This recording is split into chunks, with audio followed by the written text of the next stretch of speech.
Grog. Hey everyone, Peter here. This show got a little bit silly and some of the language is maybe not bleepable but a little bit offensive, so if you've got any kids around then probably don't let them listen to it. Alright, cheers, enjoy. Hey everyone, it's the Sideshow podcast with me, Peter Fickling, Keri Warbis and Matthew Weir. So guys, Harrison has no idea who he is. Do you know who you are? I'm Matthew Weir. And I'm Keri Warbis. Pleased to meet you. Yeah, I think I was christened as well. And I've never really given it two thoughts until people asked on Twitter whether I had been or not. And I don't think it shaped me in any way. I was thinking about it this morning ahead of the pod, and I don't remember being baptized because rather traditionally it was done when I was a kid. But I do remember not being confirmed. Like I was given the chance to be confirmed or go to Andrew's house where he had a new, I think it was a Commodore, and I chose the Commodore, and the vicar went absolutely bananas at me. So a confirmation 64. Yeah, and I thought the vicar. The relevance is obviously that, like, I made a choice. I made a comparatively adult choice to not embrace the Lord and to go in the direction of little pixelated characters. You're winning at the game of life, though, Peter. This is the main thing, isn't it? What is the difference between being christened and baptized? Is baptized Catholic? I'm really dense at these types of things. I thought they were synonymous. I thought they were the same thing. Why do people call them the different names? Well, that kind of gets to my central problem with the whole plot line is Harrison's lack of adventure. So I could have bought into a plot line that was Harrison has had a crisis of the existential question of who am I, like we said at the beginning, and then he then tries to look around for places to find himself, and him turning to is like, Salam alaikum, Jim, do you have any idea what speed you were going? Like, if he converts to Islam or something, then that would have been a really interesting plot line. But he hasn't even looked around the Abrahamic religions. He hasn't even looked around Christianity. He's just gone C of E. It's what I know. It's what's here, and that's what I think I'm finding quite boring. Yeah. On top of that, being a policeman, it didn't even occur to him to ask his parents about the christening. When Fallon suggested that, he went, "Oh, you're right, Fallon. Thank you. I'll ring them up now. I didn't think of that." Is there a reason I've never been promoted out the village? Yeah, exactly. That was stunningly. I don't know if that was on purpose by the script writers, because we all slate him for being terrible as a police officer, but that was genius.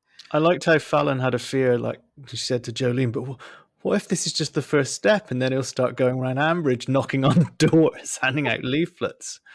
Yeah. Have you thought about Scientology? Yeah. I'll stop doing my Harrison's. It wouldn't, it wouldn't be Jehovah's Witnesses. Harrison's got problems with witnesses, isn't he?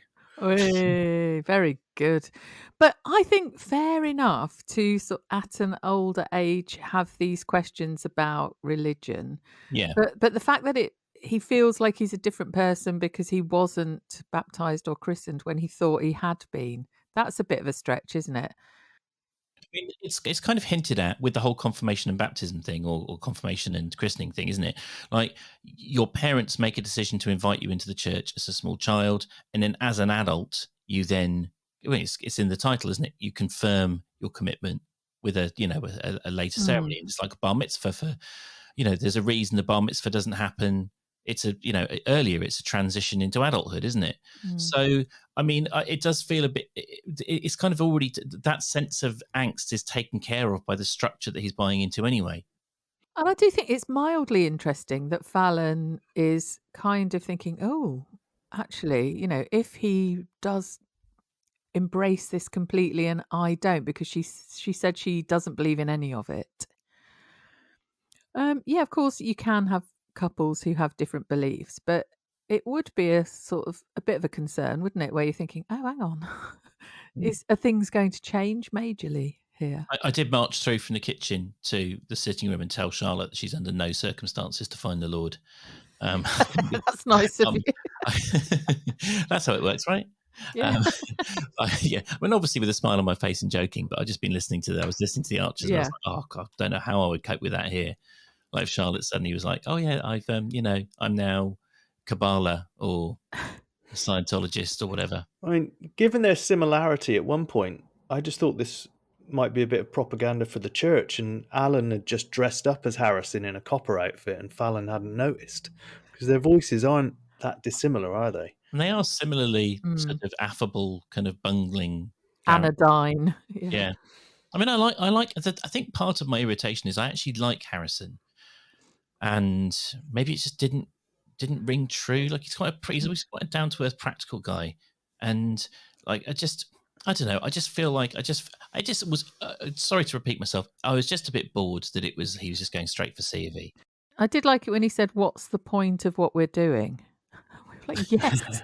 What is the fucking point? I've got a very lazy storyline prediction here.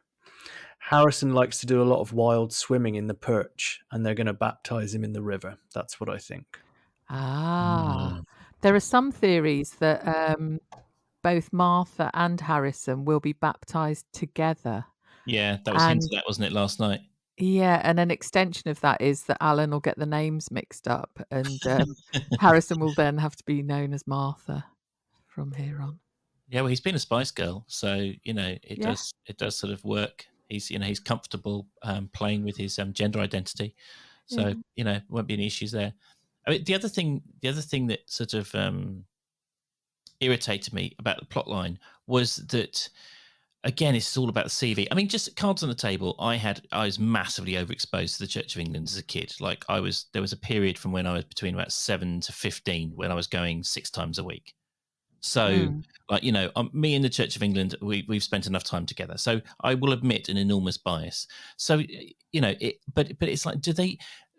If you are going to go for straight sort of go for a Christian option, it would have been much more plausible and useful to talk about, as a way of talking about modern Christianity, to have him go and experiment with an evangelical charismatic church or something.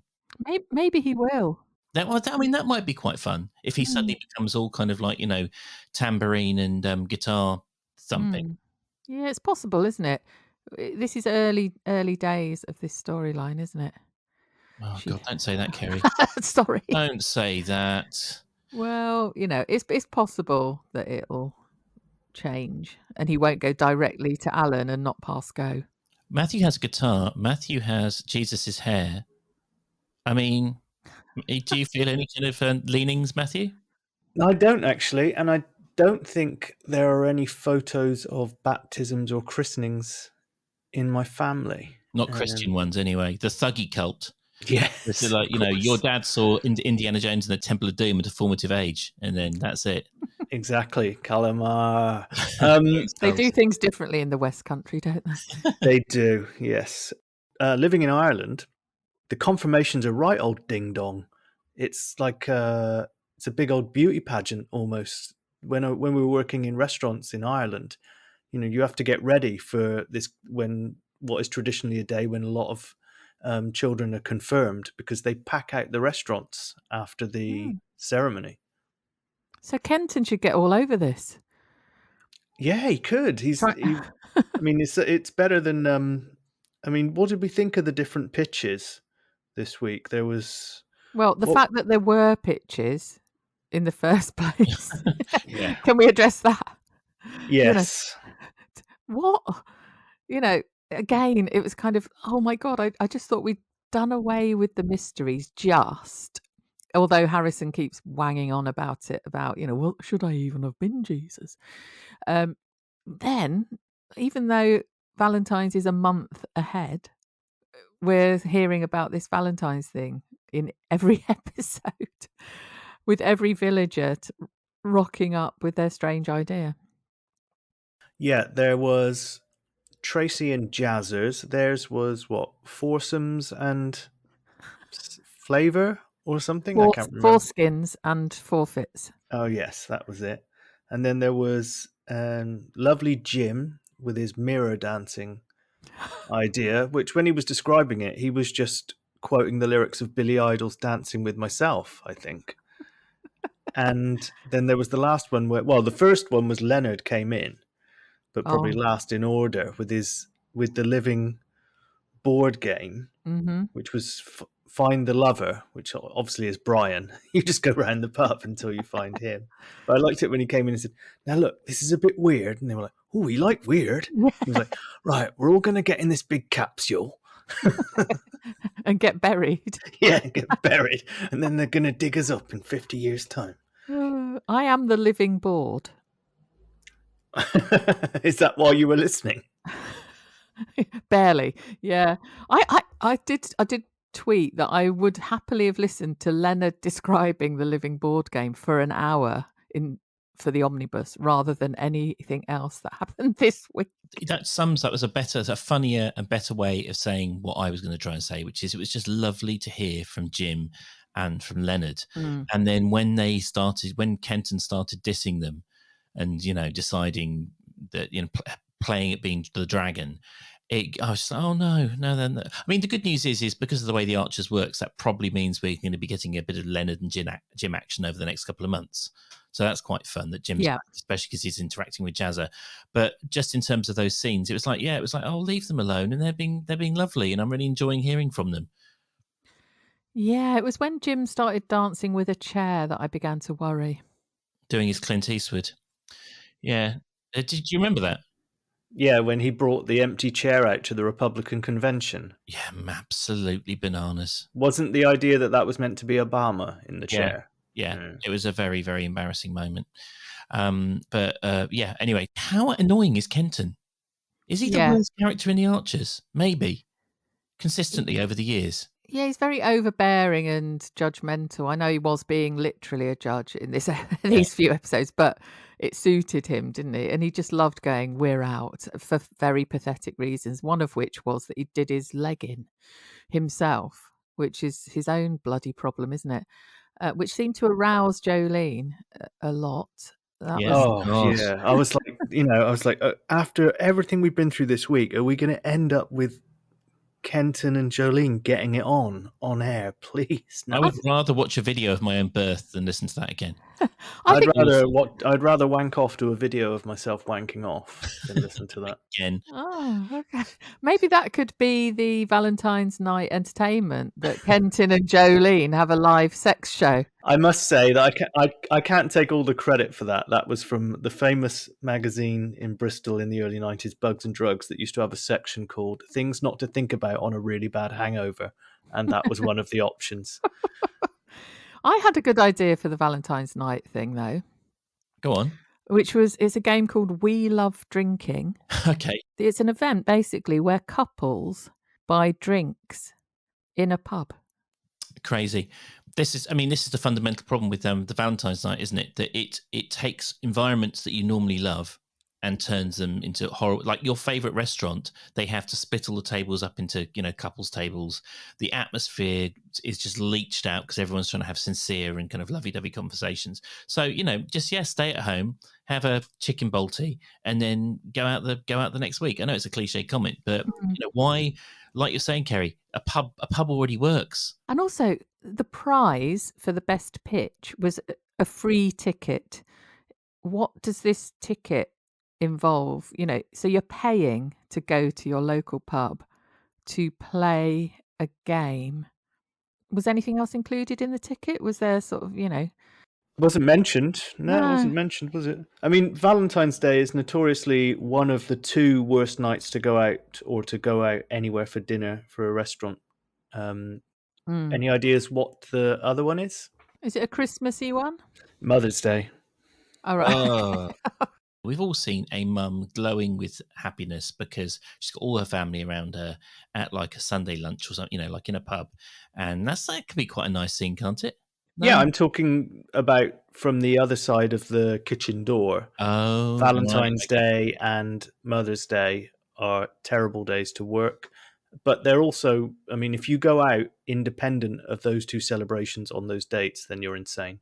I used to live in Twickenham, and my local pub, I used to get very, very upset at how terrible my local pub became on match days.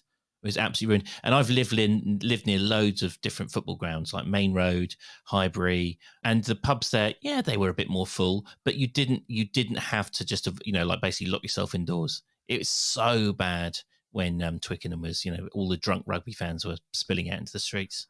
And also, who are they going to attract to the pub? Will couples flock from around the county to the Bull?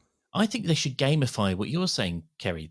Basically what you should do is you should say, have a game like, basically, if you spot someone else being romantic, they lose a point. So it's like a competition to see who can be the least romantic and the most normal. So it's kind of like, just willfully trying to spot, well, you did smile at her, down a point. Just, permitted conversations include, pork pies, I don't know, trout, in trout fishing, etc. Like just have a nice say. Just create. That's all sounding quite sexy to me. There was someone, it was Robert on Twitter. He put, I would rather go to one of Chris and Alice's mediation sessions than any of these Valentine's events at the Bull. And then someone called Marcus replied going, I'm thinking the Bull has its event, live mediation for Chris and Alice. You can vote. You can vote on likely answers, like a dystopian Mr. and ex-Mrs. So yes, list 6 awful things your partner did. Yeah. That was painful, wasn't it, when he was having to conjure up the worst 6 things? The whole thing seemed a little bit confused. Alice wants to enable him to get the divorce out the way. Chris's existential meltdown is just really annoying and boring. And he's too stupid for me to want to engage with. So every time I hear him kind of like whining to Harrison about it's like, it's just a photo album, you wanker. Get over it. Am I being overly harsh? It's like, look, you've had to deal with her when she was hallucinating in the bath about miscarrying. Why are you shitting the bed over a photo album? In an age of digital photography as well. That was the question I was going to ask. I assumed Keri had rather forensically done the dates on that and worked it out, so I didn't bother doing it myself. No, that didn't occur to me at all, but it should have. That is right, isn't it? They'll have them all backed up on Cloud or something. Yeah. Yeah, that was quite tragic, wasn't it? Where I think it was Karen Eldridge, who's marvelous on Twitter. She put, "What a cliffhanger! Man keeps bit of torn photo."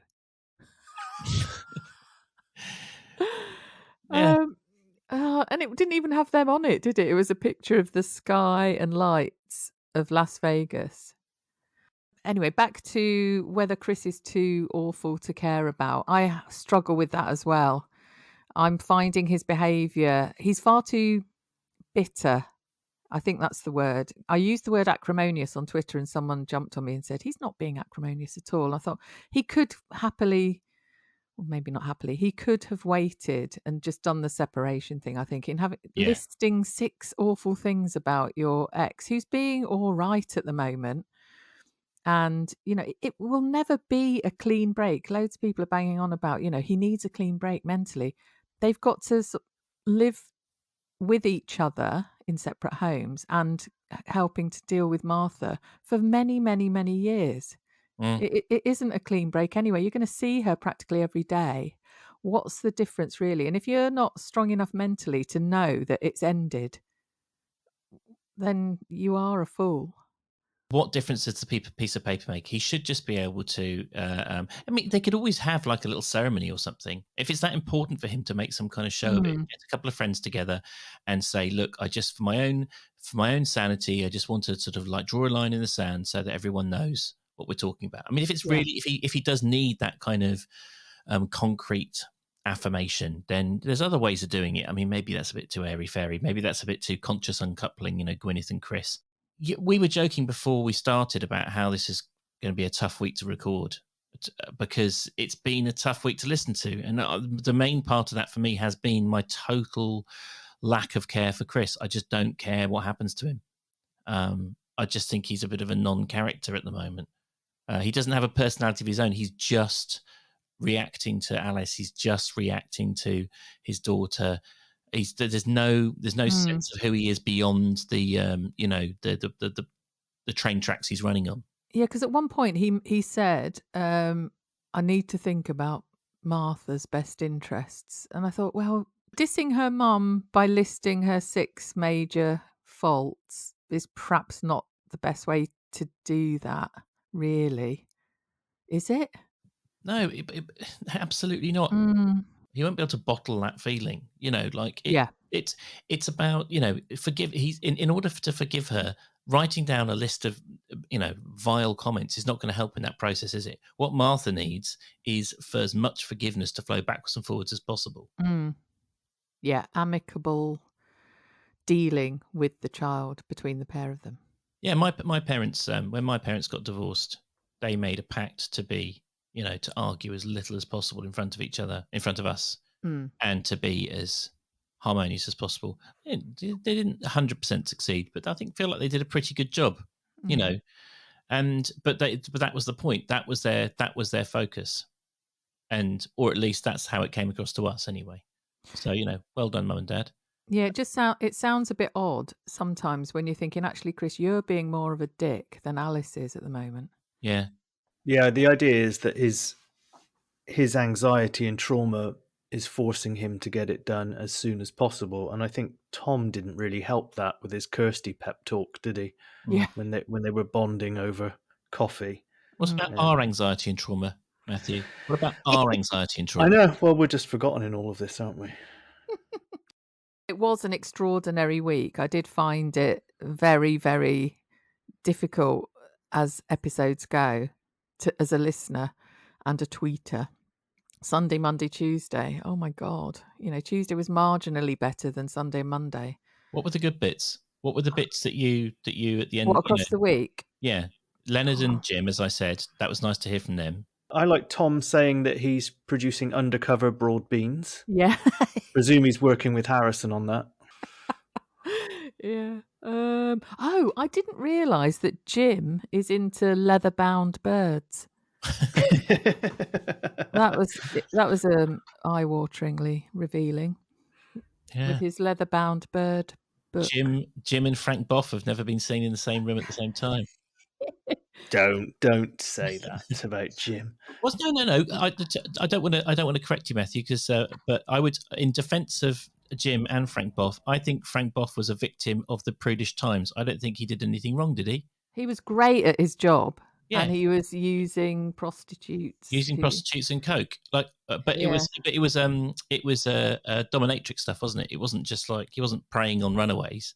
He was, Yeah, definitely. It was sad, I think. Yeah, I think if it happened now, it would be a bit more like, oh God, who'd have guessed? But who doesn't do that?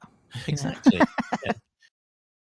I suppose you could argue that the 3 women at the Tenpin Bowling, realising that they're unchallenged in their work and studies and wanting to do something about that, perhaps could be a good idea as a plot line. But it was one of those sledgehammer metaphor things, wasn't it? Knocking down, which they actually described to help us out, knocking down their problems that were the pins on the lanes of the bowling alley. Did you? I mean, if there's going to be a sisters are doing it for themselves plot line, maybe the personnel wasn't the right. If you're going to choose a bunch of women to sort of help the audience go on that journey, were they the right characters? Well, at least it meant that Phoebe said she feels rewilding sometimes feels a bit plodding. Yeah. Everyone cheered at that, I think. Particularly when she's knee deep in compost, I think. Yeah. If those women go on and do better things, then that's a good thing, I think. And I didn't mind that it was Alice, Phoebe and Lily, really. It was good that Lily, she's going off to do estate management and Russ knows about this. So it wasn't one of those where, when Russ finds out, it's all going to go wrong. Yeah. And it's much less difficult to have an affair with a tree than it is with a taut-bodied young colleague at your call centre. I'm sure there's been a Channel 5 documentary about people who've married trees. Have you ever been to Glastonbury?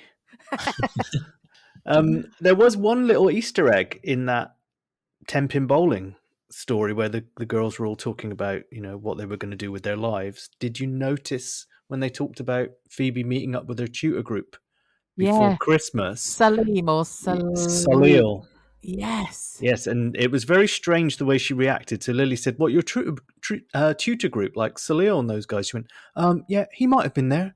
And I thought, Yeah. that's a bit funny, isn't it? Particularly as well, Mm. Phoebe said she couldn't do Friday and then didn't say why. So is Salil Sol, Yes. and therefore Lily knows Sol, Yeah. knows Phoebe knows Sol, and is Phoebe seeing Sol? And is that going to be a problem? Yes, Matthew. I think all of those things, definitely. Matthew, I mean, now that Harrison's becoming a vicar, there's actually a vacancy for the policeman in the village. I'll give it a shot. Did they throw the wife in as well? Yeah, he probably wouldn't notice if you sort of moved in and were banging her, to be honest. As long as they don't as long as the mother-in-law doesn't sing at the wedding. Why do we have to pretend that Kenton's obviously got some kind of soft country Stockholm syndrome, isn't he? Because he just always goes on about what a wonderful entertainer Jolene is. Well, why isn't Jolene singing at the ball then? I didn't Because understand they can't that. afford her. That's what she said. Well, that's ridiculous, isn't it? Yes. So I can't even be bothered to tear that apart. She was shit anyway at singing. Her advice to Fallon that this might just be a phase for Harrison. She said it might be like what were the other phases she likened wanting to get baptized? She said it was like getting a leather racket and a tennis jacket or something. Leather racket. No, a tennis racket and a leather jacket. That's Jim again with his leather racket and his leather bound birds. Sorry, I got those mixed up there. They sound similar. Not leather racket. Oh God, is that the right way around now? I don't know. Yeah, it's all a bit strange, isn't it, this week? I mean, I think did you not notice we were getting sympathy from listeners to the pod? Yes. What, that we have to actually listen to it a lot of times and talk about it. Yes.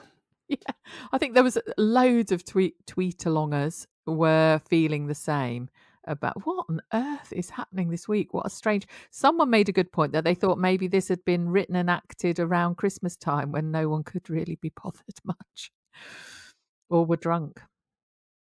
Jazzer's broke as well.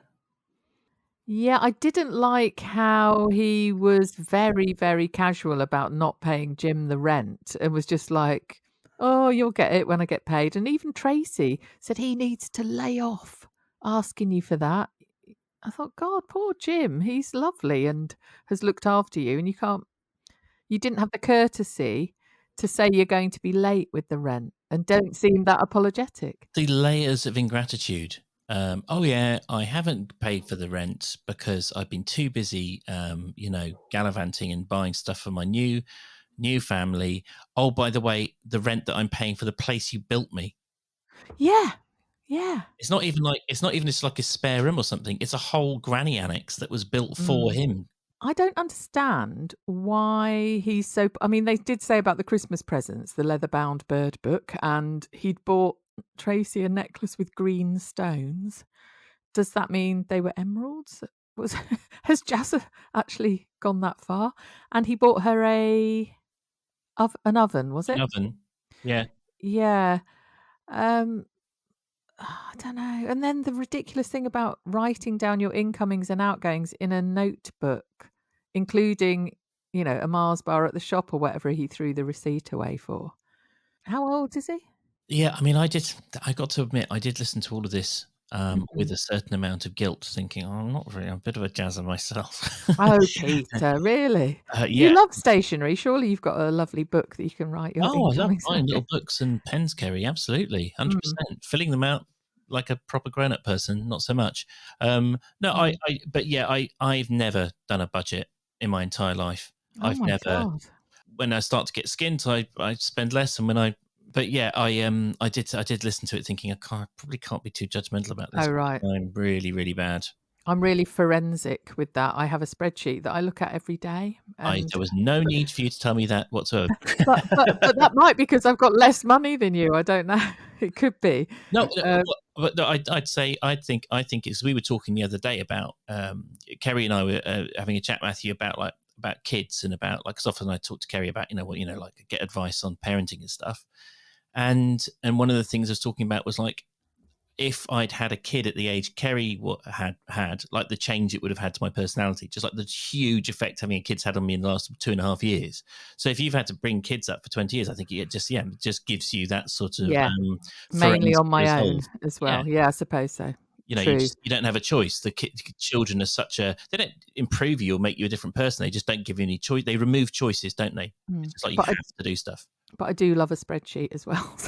Yeah, it's and changing the colours and doing the sums on it and stuff. You and I need to have a very tedious and long chat about that, Keri. We need to basically do some barter skill sets. I'll teach you some computer stuff, and you can teach me how to use spreadsheets. It's a deal. Can I watch? Yeah.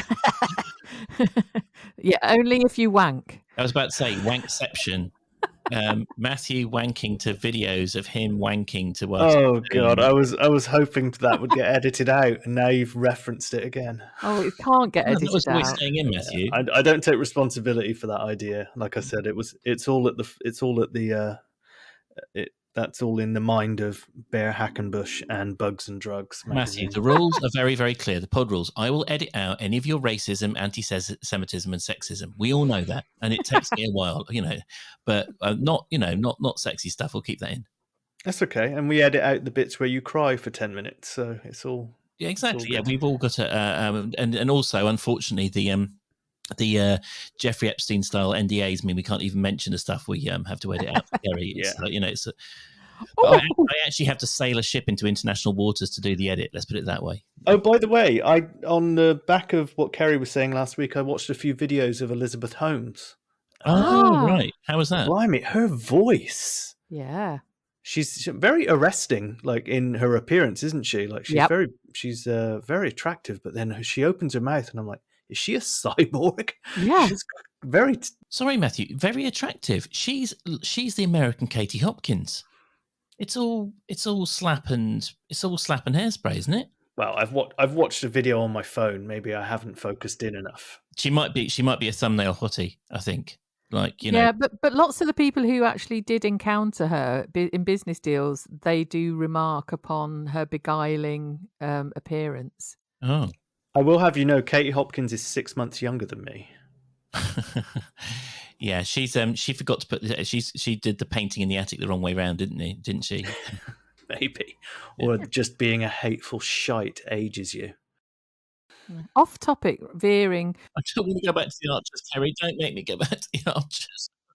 Yeah, no. Well, I was just going to ask, which I think might taste a bit like jizz, but bubble tea. Have you ever had one? Keri knows what jizz tastes like. Shocker. Well, inferred, Keri. Inferred.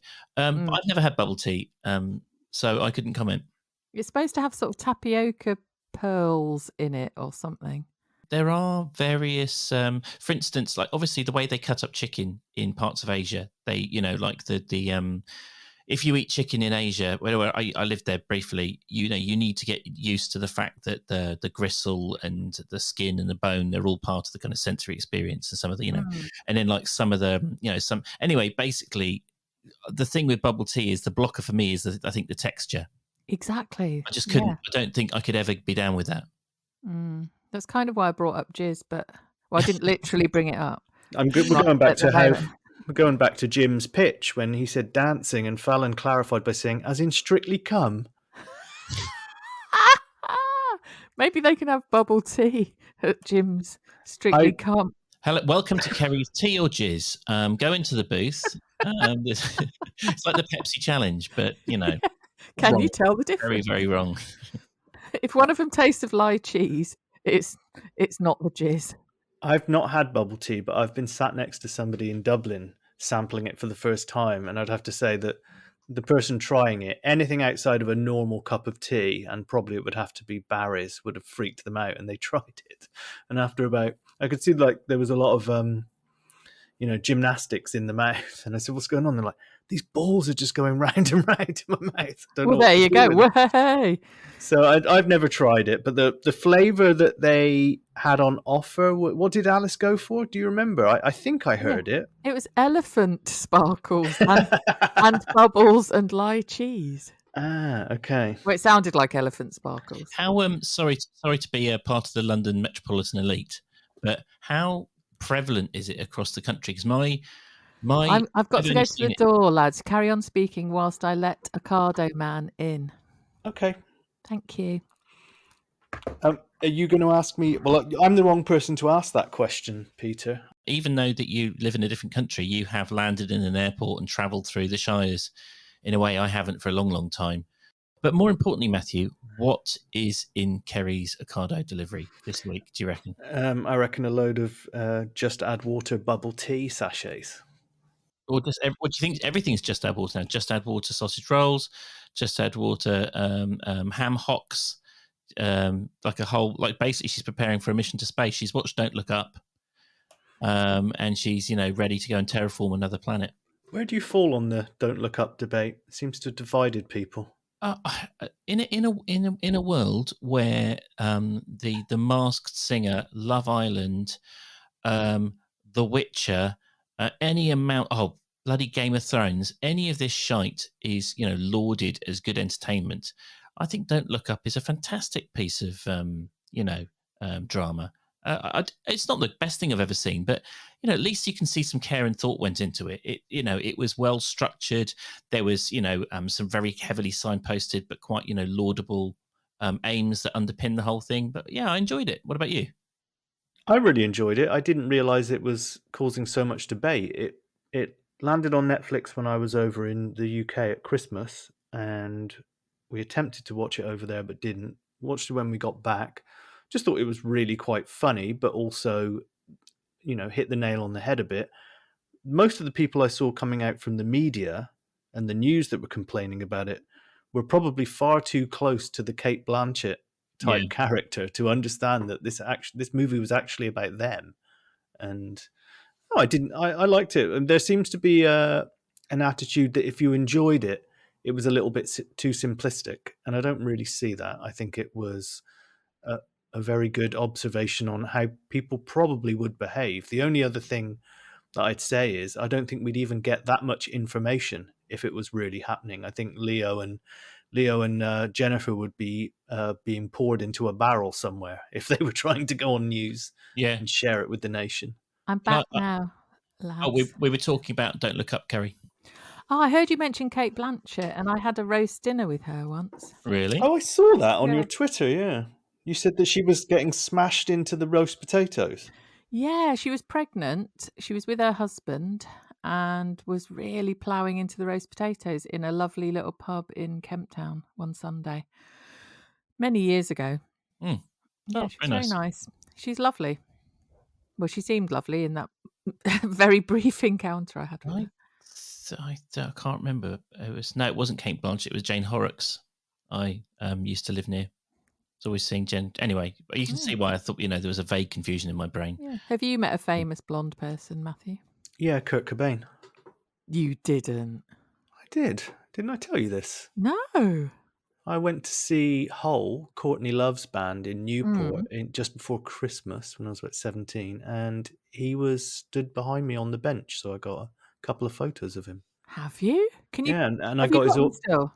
Yeah, of course. Yeah, I've shared them on Twitter before. I got him to sign an autograph for my mum as well. Oh, that's good. Oh, please share those again if you can dig them out. I will. Yeah, legend has it is this legendary club called TJ's in Newport, and legend has it that's where he proposed to Courtney Love. Ah. So all the trouble started there. Yeah. Oh dear. So, Keri, we were having a little think about what you might have in your basket. Okay. How would you sum it up? Well, because I'm going to Seville on Monday, it's shopping mainly for my kids for the week ahead.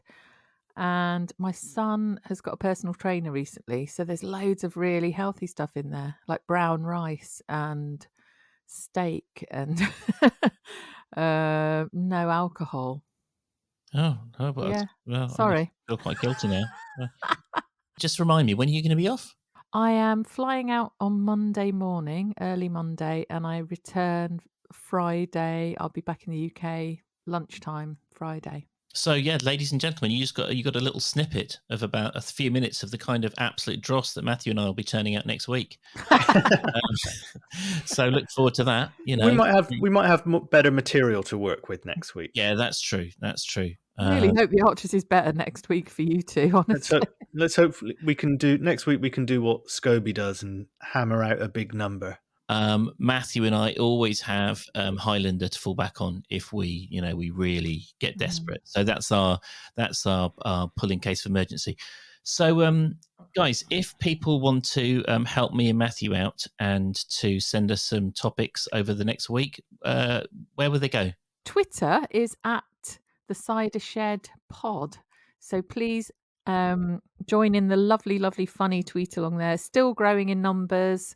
Everyone there is amazingly funny and witty. And also, please do continue to put those 5-star reviews on our podcast, wherever you find your podcast listening pleasure, because they're coming in thick and fast as well. Yeah, we've got our Instagram, which is the same as Twitter, at the Cider Shed Pod, and we have a Facebook group, which is the Cider Shed Podcast. We had a few topics from last week and this week pop up. Benedict got on the whole Amy homegirl shade bandwagon, and that kicked off a... Is that Benedict Prothero? Yeah, that kicked off a lively debate. He's very funny, isn't he?